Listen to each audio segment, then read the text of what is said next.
Let's get outside and take a live look here. Lake Erie still being churned up right now, including here at Edgewater Beach. Waves are making it hard for firefighters to recover the body of somebody who fell off the fishing pier there yesterday. To the west, they are still searching for two brothers swept away in the lake by rip currents at Huntington Beach. That happened yesterday. And that is where we find News 5's Nadine Alvisado right now. Nadine. This is a heartbreaking story that went from a rescue mission to a recovery mission, a reality no parent should have to face. But for the mother of those two brothers, she was too distraught to go on camera. We did speak to her and her family, so you won't see her face, but you'll hear her about the terrible moments that unfolded before them. He always is trying to get, let's go to Huntington Beach, let's go to Huntington Beach. Oh. He loves this beach. What was supposed to be a fun day in the sun quickly turned into Tanya LeBay's worst nightmare. I could have lost all of my kids yesterday.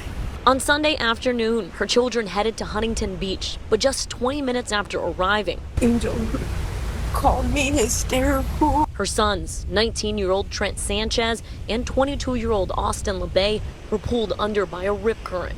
I watched it. How deep were they in the water? They were waist deep. They were not too far out. They got drifted far quick. There's no way of me making it out. I was just in a total shock. It was hard to move. Just watching them, hearing the cries. They were pulled under in the water. They surfaced briefly, but then again went back under the water. Cleveland Metro Parks Police Chief Kelly Stillman says search efforts for the half-brothers started after they got the call around 5:30 Sunday, stating the current was not safe to be in. The lake conditions, as you see now, are horrific. They were worse last night than what they are today.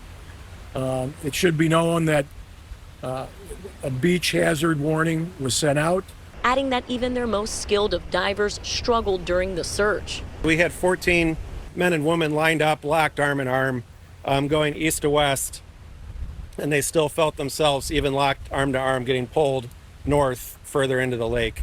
Search efforts turned rescue are now paused until the water calms. The family reflected on the lives still missing. Austin was a machinist. He worked at Pioneer Tool and Die. They put him to school to be a machinist. Trent was he was so proud of himself. He got a job and they were going to make him manager at Swenson's.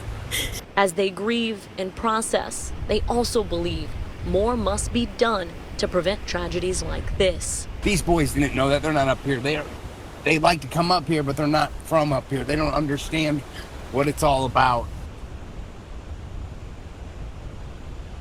Police chief tells us that signs like this one, I wanted you to take a look at this, are up year-round. It gives warnings of rip currents. Also to the right, you see that there are flags that they put on the beach that let you know, is it safe to swim, is it not? The family tells us those flags were not up, and we have not seen any of them while we're up here. But again, the police department reiterates that they are there, but it's also a swim at your own risk because they can't have lifeguards here year-round. So they do depend on the public to make that decision on whether or not they would go in.